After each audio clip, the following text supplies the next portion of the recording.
আল্লাহ রাব্বুল আলামিন সূরা আল ইমরানের 31 নম্বর আয়াতের মধ্যে ঘোষণা করে জানায় দিলেন, قل إن كنتم تحبون الله فاتبعوني يحببكم الله ويغفر لكم ذنوبكم والله غفور رحيم।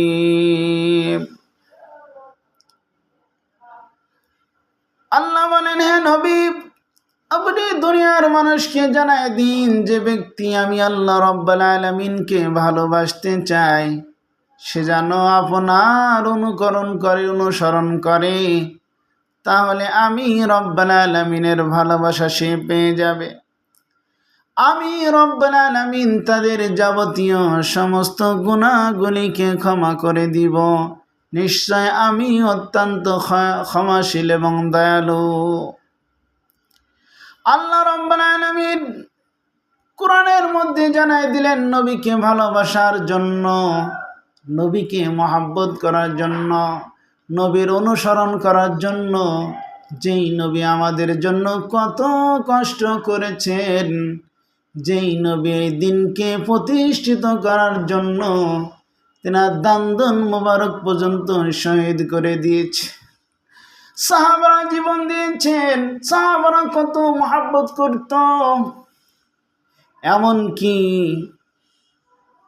এক জায়গায় ঘোষণা হয়েছে হযরত মুহাম্মদ সাল্লাল্লাহু আলাইহি সাল্লাম নাকি ইন্তেকাল করেছেন।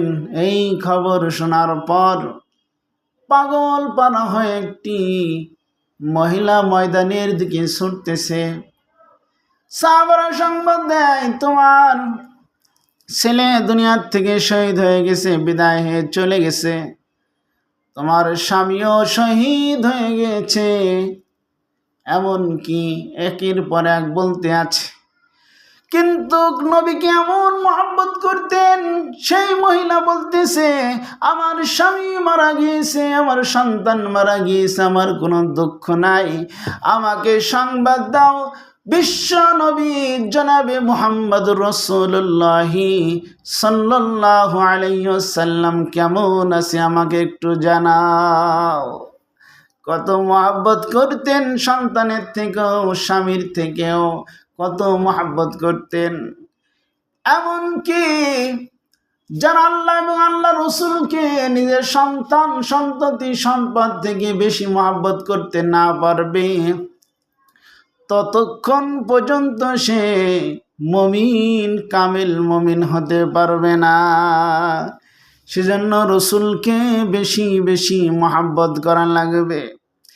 এমনকি সাহাবারা মহব্বত করতেন, জঙ্গলের জানোয়ার পর্যন্ত রসুল সাল্লাল্লাহু আলাইহি সাল্লামকে মহব্বত করতেন, ভালোবাসতেন।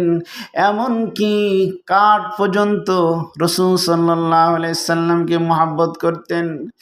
একসময় হযরত মুহাম্মদ রাসূলুল্লাহ সাল্লাল্লাহু আলাইহি সাল্লাম মসজিদে নববীতে যখন খুতবা দিতেন, একটা কাঠের উপর হেলান দিয়ে তিনি খুতবা দিতেন।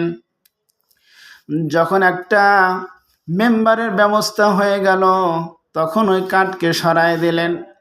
একদিন রাসূল সাল্লাল্লাহু আলাইহি সাল্লাম দেখে যে মসজিদের মধ্যে থেকে মানুষের মতো একজন কান্নার আওয়াজ ভেসে আসতেছে। কে যেন মসজিদের নববীর ভিতরে কান্না করে। সাহাবারাও শুনতেছে কান্নার আওয়াজ। রাসূল সাল্লাল্লাহু আলাইহি সাল্লাম খোঁজ নিয়ে দেখলেন এই উস্তনে হান্নানা যে কাঠের ওপর হেলান দিয়ে তিনি খুতবা দিতেন, সেই কাঠ কান্না করতেছে। রাসূল সাল্লাল্লাহু আলাইহি সাল্লামের কত বড় মুজিজা আল্লাহ রাব্বুল আলামিন দান করেছেন। শুকনা কাঠ, সেই কাঠ রাসূল সাল্লাল্লাহু আলাইহি সাল্লামের সাথে কথা বলে, কান্না করে। জিজ্ঞাসা করলো, এ উস্তনা হান্নানা, তুমি কান্না করো কেন? তখন ওই কাঠটি বলে, ইয়া রাসূলুল্লাহ সাল্লাল্লাহু আলাইহি সাল্লাম, আপনার বিয়োগ ব্যথার কারণে, আপনার থেকে আলাদা হওয়ার কারণে সেই কষ্টে আমি উস্তনা হান্নানা কান্না করতেছি। আল্লাহু আকবার। কাঠ কত মহব্বত করতেন, ভালোবাসতেন।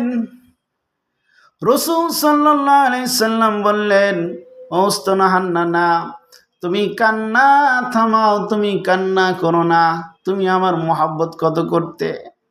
কাঠ হয়ে রাসূল সাল্লাল্লাহু আলাইহি সাল্লামকে মহব্বত করতেন। কিন্তু আমরা রাসূল সাল্লাল্লাহু আলাইহি সাল্লামের উম্মত হওয়া সত্ত্বেও সেই রাসূলকে আমরা মহব্বত করতে পারি না, ভালোবাসতে পারি না। রাসূলের প্রতি দরুদ পড়তে আমরা পারি না।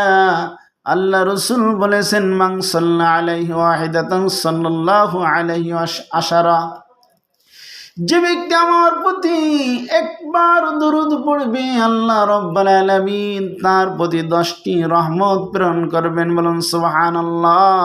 সেজন্য বেশি বেশি রাসূল সাল্লাল্লাহু আলাইহি সাল্লামের উপর দরুদ পড়তে হবে। আমরা আজকে দরুদই পড়ি নাই।